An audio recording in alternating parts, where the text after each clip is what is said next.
Assalamualaikum warahmatullahi wabarakatuh. Hai teman-teman, kami dari kelompok 10 yang beranggotakan Lia Dwi Nur Habibah, Nana Mar'atul Husna, dan Syafira Rahmatul Magdalena akan mempresentasikan materi bahasa Indonesia yaitu penulisan daftar rujukan.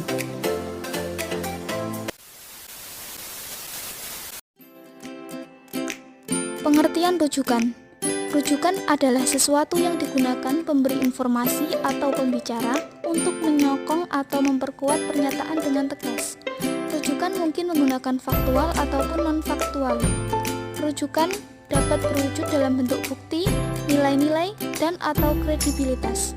Sumber rujukan adalah tempat materi tersebut ditemukan.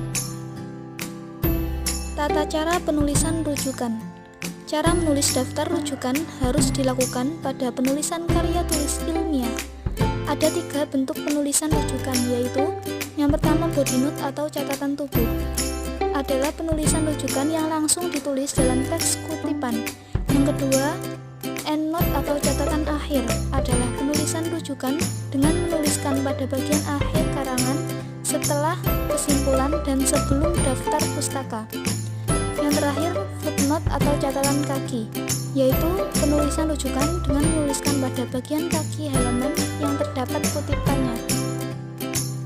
Tata cara penulisan body note dibagi menjadi 3, antara lain 1. Ditulis di akhir teks kutipan, tetapi dalam hal tertentu bisa di awal atau tengah teks kutipan. 2. Rujukan ditulis di dalam kurung. 3. Secara umum rujukan terdiri dari nama pengarang, tahun publikasi, dan nomor halaman. Format penulisan body note yaitu 1. Penulisan rujukan dengan 1 orang penulis, 2. Penulisan rujukan dengan 2 orang penulis, 3. Penulisan rujukan dengan lebih dari 2 orang penulis, 4.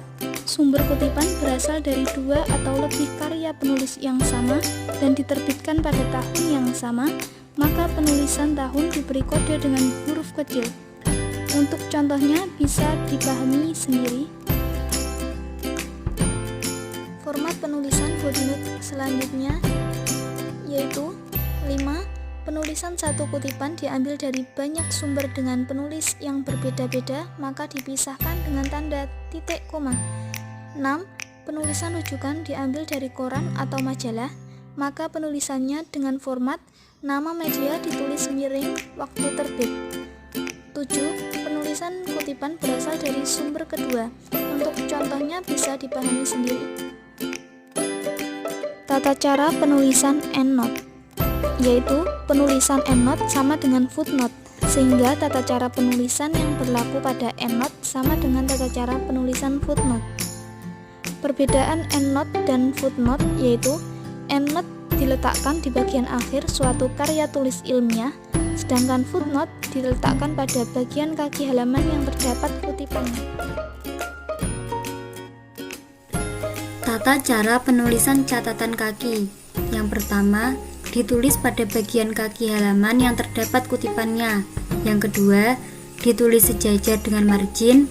Yang ketiga, baris pertama ditulis menjorok ke dalam.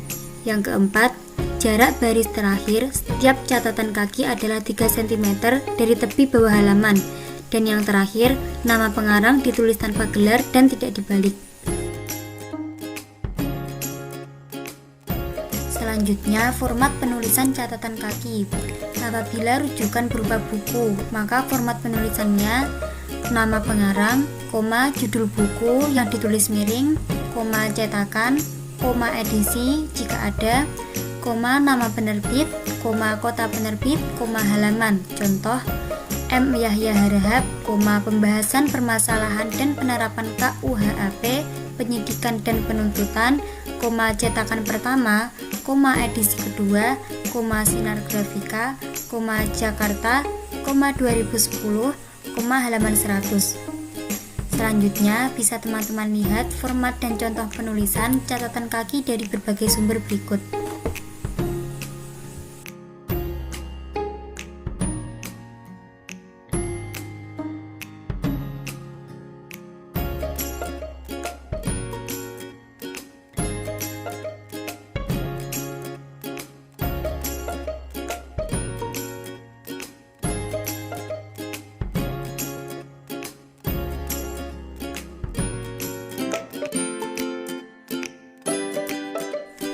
Materi selanjutnya yaitu menulis daftar rujukan. Di sini akan dijelaskan cara menulis daftar pustaka atau daftar rujukan. Yang pertama, nama pengarang ditulis terbalik. Contoh, Irfan Akila ditulis Akila, Irfan. Rini Tri ditulis Tri, Rini. Terdapat beberapa ketentuan tambahan penulisan nama pengarang. Yang pertama, jika terdapat 2 atau 3 penulis, maka yang ditulis terbalik hanya penulis pertama saja. Contoh, jika pengarangnya Aida Nur Cahya, Fitri Komala Dewi, dan Diah Permatasari, maka ditulis Nur Cahya, Aida, Fitri Komala Dewi, Diah Permatasari. Ketentuan yang kedua, jika terdapat lebih dari 3 penulis, maka yang ditulis hanya nama yang pertama, selanjutnya diikuti kata DKK atau dan kawan-kawan. Contoh, Kartika, Salma, DKK.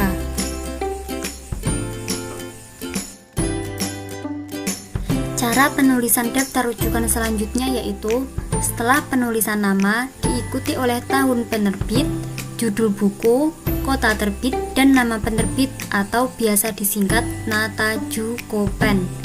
Yang ketiga, judul buku ditulis secara miring atau digarisbawahi. Yang keempat, urutan penulisan daftar pustaka diurutkan berdasarkan abjad penulis setelah nama penulis dibalik. Yang kelima, baris pertama diketik mulai dari spasi pertama dari tepi margin dan baris berikutnya mulai dari 5 spasi atau 1 tab komputer. Yang keenam, jarak antara baris pertama ke baris berikutnya apabila merupakan kelanjutannya harus menggunakan spasi rapat, sedangkan untuk jarak antara sumber yang satu dengan sumber lainnya menggunakan spasi ganda.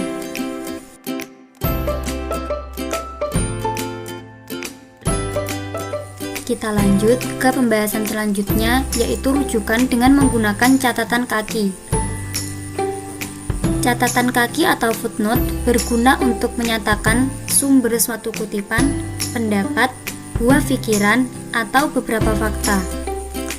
Nomor footnote disesuaikan dengan nomor kutipan, dan tiap bab dimulai dengan nomor 1.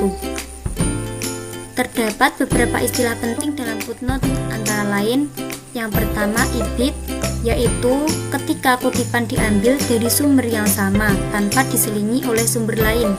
Yang kedua, objek, yaitu ketika sumber diambil dari sumber yang telah disebut sebelumnya pada halaman yang berbeda dan telah diselingi pengarang lain.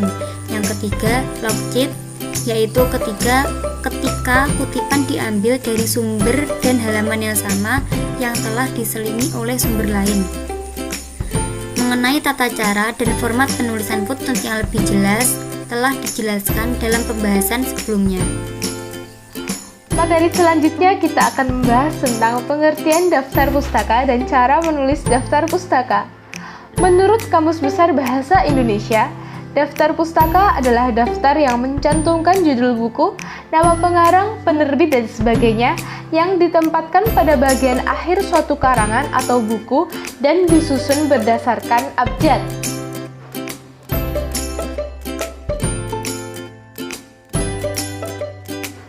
Nah, sebelum kita masuk ke materi daftar pustaka, kita harus tahu fungsi daftar pustaka. Yaitu yang pertama adalah membantu pembaca mengenal ruang lingkup studi penulis. Yang kedua, memberikan informasi kepada pembaca untuk memperoleh pengetahuan yang lebih lengkap dan mendalam daripada kutipan yang digunakan oleh penulis. Yang ketiga, membantu pembaca memilih referensi dan materi dasar untuk studinya.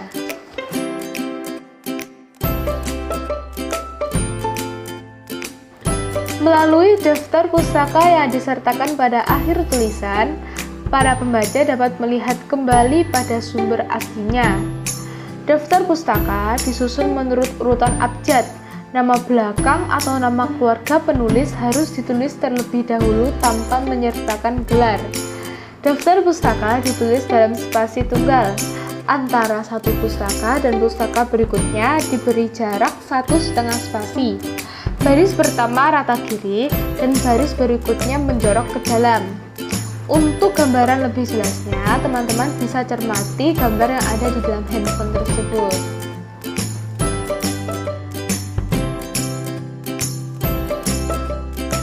Lalu bagaimana sih urutan cara menulis daftar pustaka itu? Daftar pustaka ditulis dengan urutan nama penulis buku, tahun terbit buku, judul buku, tempat terbit buku, dan nama penerbit yang menerbitkan buku. Untuk tanda bacanya, nama penulis buku, tahun terbit buku, judul buku, tempat terbit buku dipisahkan dengan tanda titik. Nama penulis buku dibalik dan dipisahkan dengan tanda koma. Tempat terbit dan nama penerbit buku dipisahkan dengan tanda titik 2. Judul buku dicetak miring atau diberi garis bawah dan diakhiri dengan tanda titik. Daftar pustaka berisi sumber-sumber tertulis yang dikutip dan digunakan dalam penulisan karya tulis ilmiah. Karena itu, sumber tertulis lain yang tidak dikutip meskipun pernah dibaca penulis dalam kaitannya dengan penulisan karya tulis ilmiah tidak perlu dimasukkan dalam daftar pustaka.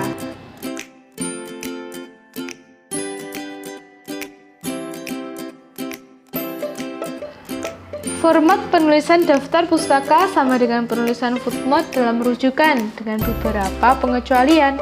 Yang pertama, halaman sumber rujukan tidak perlu dicantumkan. Yang kedua, pada buku bunga rampai, nama penulis dan judul artikelnya tidak perlu dicantumkan. Yang ketiga, pada kutipan berupa sumber kedua, nama penulis dan judul sumber pertama tidak perlu dicantumkan. Berikut merupakan contoh penulisan daftar pustaka. Judul buku Menanam Buah Naga, tahun terbit 1988, nama penyusun Bambang Purwadi, nama penerbit CV Setiahati, kota penerbitan Semarang. Penulisan daftar pustakanya adalah Purwadi, Bambang, 1988, Menanam Buah Naga, Semarang, 2, CV Setiahati,